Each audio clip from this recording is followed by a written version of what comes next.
Now, the second situation is where it is complex, where there is high involvement on the one side, plus there is fair amount of difference between what is there on offer. Now, cell phones are a good case because there are so many different types of cell phones on the one side, so many different brands, so many features, so many price points. It is fairly complex. So, many times in this case, the buyer over a period of time develops certain beliefs about certain products. There are people, for instance, who are die-hard Apple smartphone fans. There are others who really like Blackberries. So, they develop a set of beliefs over a particular product category, a particular set of brands and so on and so forth. And they try to make a little more considered choice by talking to friends, looking at, doing some research, going to outlets. And typically in many of these cases, of course, the lower end cell phones are not that expensive today, but say a smartphone is pretty expensive, not bought very often, and there's an element of risk it is attached to the purchase, plus a person who uses that finds that it's a high signal product. It also expresses something about himself or herself.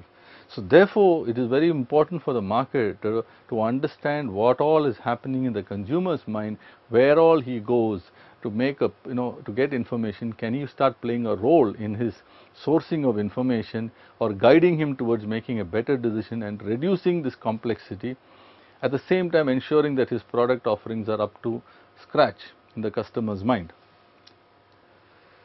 The third situation is where there is low involvement on the part of the customer and it is not seen as having much difference in the eyes of the customer. There are quite a few products for many people. Example, it could be if you are a regular student and you are buying pencils or erasers. It's something that you need to buy pretty often, and it's more out of habit that you tend to buy. So many kids might end up choosing, say, a Camlin because that's what they've been used to over a period of time. Similarly with salt, the 2-3 brands of salt, people need it, they're not seeing much difference right now, and it's out of sheer habit that you end up buying something which has just been there. And as you can make out, it's typically low cost and more frequently purchased. So here, many times people tend to use certain kinds of promotional activities, below the line kind of things, and try to see how best they can try and differentiate themselves or keep cost of operations low. And finally, there are products where again it is low involvement, but there are a bunch of alternatives with differences. Again, there are several cases out here where the customers switch between brands quite often. They don't see this as something where they really feel very loyal to one particular brand versus the other. For example, it could be certain types of candies or sweets where they don't see a big difference between one type of sweet versus the other type of sweet, but they need some difference in terms of taste or flavor or what have you. So there the leader or the marketer should try to, especially the leader, should try to develop some habitual buying behavior to make sure that he is chosen more often. Maybe he improves his distribution network so he's more visible in many places. He tries to make it a little more exciting by offering more flavors or what have you. So there are different ways by which he can encourage this variety seeking behavior on the one side, as also making sure that he is the choice, the predominant choice. Likewise, with behavior, there are also different types of buying situations. From a first time buy to a routine rebuy to a modified rebuy.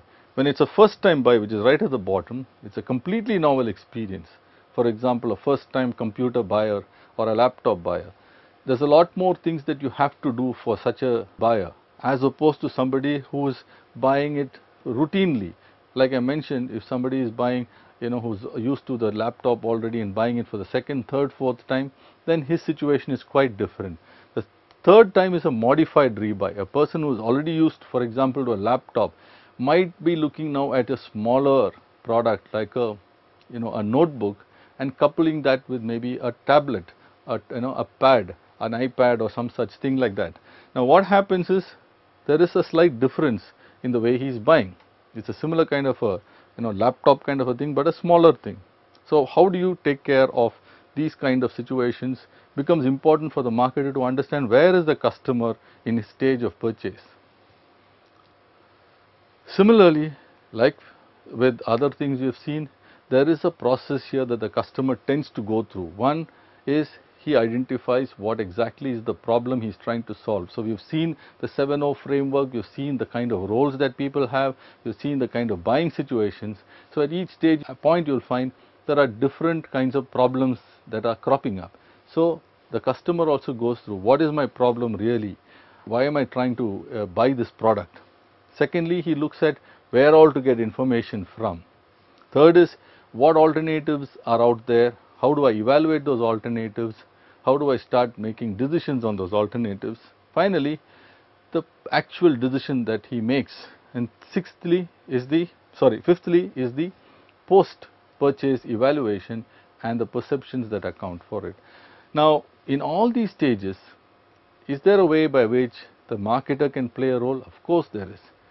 To make sure, for example, that he solves a particular problem, that he is offering a particular benefit, making sure that he is part of the conversations that happen when he is searching for information or figuring out which alternative to consider and which one to choose. So, at every stage of the decision making process, depending on the types of customers, a marketer has a role to play. A big thing in life is we all have basic needs.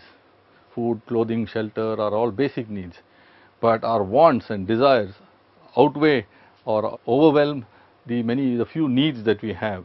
So, something that we really deeply require, that is what is called a need, but wants are the more culturally oriented manifestations. I just perhaps need a basic shirt, but because of the peer pressure and the group that I am in, I want maybe only a denim shirt with a logo on it.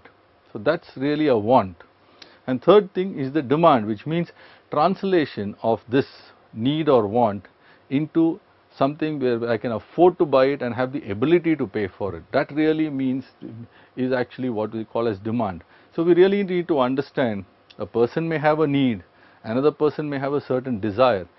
But what for a marketer, what is important is how does that translate into the ability to pay for it. So, where are customers on all these aspects and how many of them really have the ability to pay for it is important for a marketer to understand.